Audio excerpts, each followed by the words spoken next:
ఎప్పుడైతే మంచి మంచి వీడియో చేయాలనుకుంటున్నా అప్పుడే ఏదో ఒకటి అవుతుంది. మా ఆయన గారు ఒక చిన్నపాటి ఆర్టిస్ట్. ఈ ఆర్టిస్ట్ ఎట్లా డ్రాయింగ్ చేశాడో చూసేయండి. ఏదో అచీవ్మెంట్ అవార్డు వచ్చినట్టుగా పెట్టుకున్నాడు. అదేంటో ఈ మధ్యలో బాగా సిక్ అయిపోతున్నాను నేను. హాయ్ అందరికి, అందరు ఇలా ఉన్నారు, బాగున్నారా? Welcome back to our channel. చూడగానే నేనేదో వీడియో ఆన్ చేయగానే అలా అన్నాడని అనుకోకండి. మా బాబు వల్ల పాపం మా హస్బెండ్ బాగా సఫర్ అవుతున్నాడు. పిల్లల గురించి తెలిసిందే కదా, వాళ్ళు టైం కి తినరు, అందుకే తినిపిస్తున్నాడు మ్యాగీ. నేనేమో మ్యాగీ తినను ఆ రోజు అనేసి దీనికి ఎప్పటించో పెయింటింగ్ చేద్దాం అనేసి అనుకుంటున్నా. ఫైనల్ గా ఈ రోజు అయితే ముందు పెట్టుకున్నా. చూడండి అన్నట్టుగా మా హస్బెండ్ వచ్చేసాడు. నువ్వే నీ మొహం వేస్తున్నావు అన్నట్టుగా నాకు ఒక డైలాగ్ ఇసిరి పారేసి ఆయన ముందుకు వచ్చాడు. పర్లేదు, బాగానే చేస్తాడు. అసలు నా సీనియర్ కదా, నాకంటే కొంచెం బాగానే చేస్తాడు. నేమ్స్ డ్రా చేస్తారు కదా, అవి భలే చేస్తాడు. కాకపోతే నా కోసం చేయంటే మాత్రం ఇప్పటి వరకు నా నేమ్ ఒక్కసారి కూడా మంచిగా రాయలేదు అనుకుంటాను. అదే బిఫోర్ మ్యారేజ్ అయితే వేరే వేరే వాళ్ళ నేమ్స్ అయితే భలే రాసేవాడు. ఇప్పటికి నాకు భలే కోపం వస్తుంది. నా పేరు రాయమంటే ఇప్పటి వరకు రాయలే, కానీ పెళ్లికి ముందు అందరి అయితే బాగా రాసావు అనేసి. అందరినీ ఫొటోస్ బాగానే తీస్తాడు, మళ్ళీ నేమ్స్ బాగానే రాస్తాడు.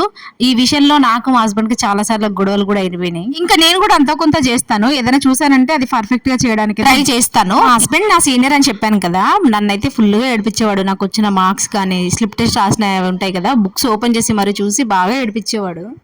మీరైతే లాస్ట్ వరకు చూసి ఇది ఎట్లుంది ఎట్లొచ్చింది అనేది మీరు మాత్రం కామెంట్ చేయండి. నేనైతే చాలా వీడియోస్ చేయాలి అనేసి అనుకున్నాను. చాలా వీడియోస్ చేయాలి, ఇంటి డెకర్ వీడియోస్ కూడా చేద్దాము అనేసి అనుకున్నాను. నేను ఇలా చేద్దాం అనేసి అనుకుంటానో లేదో అలా ఫీవర్ వచ్చేస్తుంది నాకు. అదేంటో ఇప్పటికైనా తగ్గేదే లేదు. మనం మళ్ళీ ఇప్పుడు విలేజ్ లో ఉన్నాను కదా, నేనైతే మళ్ళీ హైదరాబాద్కి వెళ్ళాక మళ్ళీ స్టార్ట్ అయితే చేస్తాను, వీడియోస్ కూడా తీస్తాను. నా హెల్త్ నాకు సపోర్ట్ చేయట్లేదేమో, నేను ఎప్పుడు వీడియోస్ చేద్దాం అనుకున్నా కూడా ఏదో ఒకటి అవుతా ఉంది. దీనికి మెయిన్ రీజన్ వచ్చేసి డైటింగ్. నేను లాస్ట్ ఇయర్ మేలో డైటింగ్ చేశాను. చాలా క్విక్ గా వెయిట్ లాస్ అయ్యాను. 4 kgs 20 days లో తగ్గిపోయాను అనుకున్నాను, కానీ ఆ ఎఫెక్ట్ ఇంకా పడతానే ఉంది నా పైన. చూసారా, ఫైనల్ గా అయితే అయిపోయింది. ఎట్లా వచ్చింది ఏంది అనేది చెప్పండి. మా హస్బెండ్ చూసాక ఒక మాట అన్నాడు, ఇలా కాకుండా మలకలు ముగ్గులు వేస్తారు కదా, అది వేస్తే ఇంకా బాగుంది, వేసినందుకు బాగా సెట్ అయ్యేది అనేసి.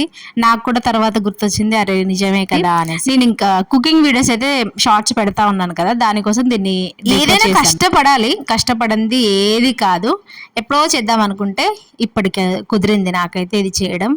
ఇంకా వంట ఏం చేయలేదు, చేయాలి. ఏదో అలా మొదలు పెట్టుకున్నాను. దీపం పెట్టాక దీపం మీద పెట్టేసాను. దీపం పెట్టేసి వాళ్ళేమో మ్యాగీ తిన్నారు, నేనేమో ఒక చపాతీ ఉంటే తినేసాను. నేనేదో పెయింటింగ్ చేసుకుంటా ఉంటే నేను చేస్తానంటే వాళ్ళ డాడీ అప్పటికప్పుడుకి వెళ్ళి కొనుక్కొచ్చాడు. ఇంకా ఇదైనా బెస్టే కదా, కొంచెం చేసుకుంటాడు అనేసి నేను కూడా వదిలేసాను. అయితే ఏం చేయట్లేదు, రైస్ అయితే పెట్టేసాను. ఒక పెరుగు ప్యాకెట్ అయితే తెచ్చి చెల్లాడు మా హస్బెండ్. ఇంక ఈరోజు పెరుగుతోనే కానిచ్చేస్తాం. ఆన్లైన్లో డ్రెస్సెస్ తీసుకున్న ప్రతిసారి నాకు ఒక డౌట్ వస్తుంటుంది. ఇది కూడా నేను ఆన్లైన్లో తీసుకున్న డ్రెస్సే, మీషోలో. మనము ఇది రివ్యూస్ చేసి ఉంటారు కదా, వాళ్ళు వాడిన బట్టలే మనకు పంపిస్తారేమో అని. అలా అని నేనైతే అసలు ఆన్లైన్లో బట్టలు తీసుకోవడం చాలా తగ్గించాను. చాలా మోస్ట్ ఆఫ్ ద డ్రెస్సెస్ అయితే నేను తగ్గించాను. బయట కూడా ఎక్కువ తీసుకోను, ఆన్లైన్లో ఎప్పుడో ఒకసారి తీసుకుంటా ఉంటాను. బయటకు వెళ్ళిన ప్రతిసారి మా ఇంట్లో ఇది రొటీన్ గా జరుగుతూనే ఉంటది. నేను రెడీ అయ్యేంతసేపు బయట నిల్చుంటాడు. నేను రెడీ అయ్యి బయటకు వచ్చాక మా హస్బెండ్ కీ వెతుకుతాడు, లేదంటే పర్స్ వెతుకుతాడు.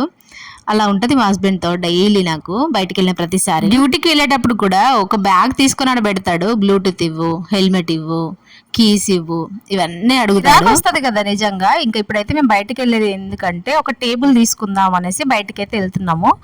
అదేం టేబుల్ అనేది చూపిస్తాను, తీసుకున్నామో లేదో కూడా చెప్తాను లాస్ట్ వరకు అయితే చూడండి. ఏ పని మీద అయితే మేము వెళ్ళండి, ఒక 2-3 పనులు అయితే ఉన్నాయి, అవన్నీ చూసుకొని ఒకటేసారి వద్దాము అన్నట్టుగా బయటకైతే వెళ్ళిపోయాము. నేను డైనింగ్ టేబుల్ లాగా ఒకటి టేబుల్ అయితే తీసుకుందాం అనేసి అనుకున్నాను. వెళ్ళాము, చూసాము, అన్ని బాగున్నాయి. ఒక టేబుల్ అడిగితే 1800 ఏమో చెప్పి, నేనేమో ఒక 1000 రూపీస్ లో టేబుల్ వస్తుందేమో అనేసి అనుకున్నాను. 1500 లోపు రావాలి అనేసి అనుకున్నాను, కానీ వాడు ఇవ్వనన్నాడు. ఇంకా అక్కడ నుంచి డైరెక్ట్ గా ఫ్రూట్ షాప్ కి అయితే ఫ్రూట్స్ అయితే ఫుల్ కాస్ట్లీగా ఉన్నాయి. 100 రూపీస్ కి 3 యాపిల్స్ అంట, ఏవైనా కూడా 100 కి 3 అంట. మన అంత కాస్ట్లీ పర్సన్స్ కాదు, మనం ఇంకా తినలేమనేసి జాంకాయలు కొనుక్కుందాం అనేసి వచ్చేసాం సైలెంట్ గా. మేము పోయింది కూడా ఒక ఫ్రూట్ మార్కెట్, పెద్దదే, చాలా పెద్దగా ఉంటది. దాంట్లో కూడా అంతే రేట్స్ ఉన్నాయి. ఈ మధ్యలో పోక చాలా డేస్ అవుతుంది మూవీస్ కి అనేసి, మూవీకి అయితే టికెట్లు తీసుకుందాం అనేసి వచ్చేసాము. మార్నింగే వెళ్ళి తీసుకుందాము అనేసి వెళ్ళాం, కానీ వాడు ఏ టైంకి వస్తే ఆ టైంకి ఇస్తాను అనేసి అన్నాడు. ఇంకా ఇదంతా కాదు అనేసి మా హస్బెండ్ అయితే ఆన్లైన్లో బుక్ చేస్తాడు. ఇప్పుడే మూవీకి అయితే వచ్చేసాము ఫ్రెష్ అప్ అయ్యి. మూవీకి ఇంకా చాలా టైం పడేట్లా ఉందనేసి కాసేపు బయటకైతే వెళ్ళి బేకరీకి వెళ్ళి అదొకటి ఇదొకటి తినేసి వచ్చేసాము. నేను ఏదైనా చూడాలి మూవీ అనుకుంటే మాత్రం అది ఖచ్చితంగా సినిమా థియేటర్లోనే చూస్తాను. ఓటీటీలో నెట్ఫ్లిక్స్లో మాత్రం అస్సలు చూడను. నాకు కొత్త మూవీస్ అలా చూడాలి అనిపించదు. ఇలా మా హస్బెండ్ తో అలా బయటికి వెళ్ళి చూసేసి వస్తాను. బిఫోర్ మ్యారేజ్ మా హస్బెండ్ నేను చూడని మూవీ లేదు. ఎవ్రీ వీక్ ఒక మూవీ చూసేవాళ్ళం. సండే ఖచ్చితంగా మూవీకి వెళ్ళే వాళ్ళం. ఇప్పుడు అంత ఎంజాయ్ మనం చేయలేము, మనకు ఆ డేస్ మళ్ళీ రావు కూడా. ఉన్న మెమొరీస్ అన్ని చూసుకుంటూ మురిసిపోవడం తప్ప ఏం చేసేది లేదు కదా. అందుకే మంచిగా ఎంజాయ్ చేసేసాం మేమైతే ముందే. ఇక్కడ నెక్స్ట్ డేనే నేనైతే ఫుల్ గా సిక్ అయిపోయాను. ఇంకా సిక్ అయిన దగ్గర నుంచి ఆ వీడియోస్ ఏమి అప్లోడ్ చేయలేదు. నేను ఇప్పటి వరకు ఇప్పుడు కవర్ అయ్యాను. అప్పటి నుంచి అదేంటో బాగా ఫీవర్ వచ్చేసింది నాకు, ఫుల్ హెడేక్. ఇంత ఎండలో బాడీ హీట్ కూడా అంతే ఉంది. అది ఫీవర్ అర్థం కావట్లేదు, ఎండకు కాలుతుందో అర్థం కావట్లేదు, అంత ఫీవర్ వచ్చేసింది. ఇంకా ఈ బట్టలు అయితే నేను అందులో వేసాను ఆ చైర్లో. అవి 3 days అవుతుంది వాటిని మర్చేయక అనేసి మడత పెడతా ఉన్నాను అక్కడ కూర్చొని. మా వాడేమో ఇప్పుడు ఎగ్జామ్స్ టైంలోనే నాకు ఫీవర్ వచ్చింది. ఎగ్జామ్స్ ముందు రోజులు కొంచెం సేపు చదివిపించాను, బెటరే అనిపించింది నాకైతే. పర్లేదు, కొంచెం మార్క్స్ కూడా బాగానే వచ్చాయి మా వాడికి. ఫీవర్ రాకుండా ఉండి ఇంకొంచెం చదివిపిస్తే ఇంకా బెటర్ మార్క్స్ వచ్చేవి అనిపించింది. కానీ నేనే నెగ్లెక్ట్ చేశాను స్టార్టింగ్ నుంచి. మా వాడు చదవలే అనేసి, చిన్నోడు కదా అనేసి గారాబం చేస్తే, పిల్లల్ని నిజంగా గారాబం చేయొద్దు స్టడీ విషయంలో అనేసి నాకైతే అర్థమైపోయింది ఈ ఇయర్. మా హస్బెండ్ దీంట్లో జాయిన్ అయ్యి 5 years అయిపోతుంది. మా చిన్నోడు పుట్టినాక 1 yearకి జాయిన్ అయిపోయాడు ఈ కంపెనీలో. అప్రిషియేషన్ కింద ఇదైతే ఇచ్చాడు. 2 days అవుతుంది, కానీ నేను ఇంకా ఫుల్ ఫీవర్తో పడుకున్నా కదా, అందుకే ఈ రోజు తెచ్చి చూపించాడు. నేను అదే టైంకి ఇంకా వీడియో తీస్తున్నా కదా అనేసి దీన్ని కూడా క్యాప్చర్ చేసేసాను. వాళ్ళ డాడీకి ఆ స్టార్ వచ్చింది అనేసి మా వాడు బాగా ఫీల్ అయిపోతున్నాడు, నాకు రాలేదు అనేసి. పిల్లల్లో ఇలాంటిది ఉండాలి. ఇంకా ఈ వీడియో అయితే ఇక్కడితో ఎండ్ చేస్తున్నాను. ఇంకా ముందు మంచి మంచి వీడియోస్తో అయితే వస్తాను. మీరు మాత్రం లైక్ చేయకుండా వెళ్ళకండి.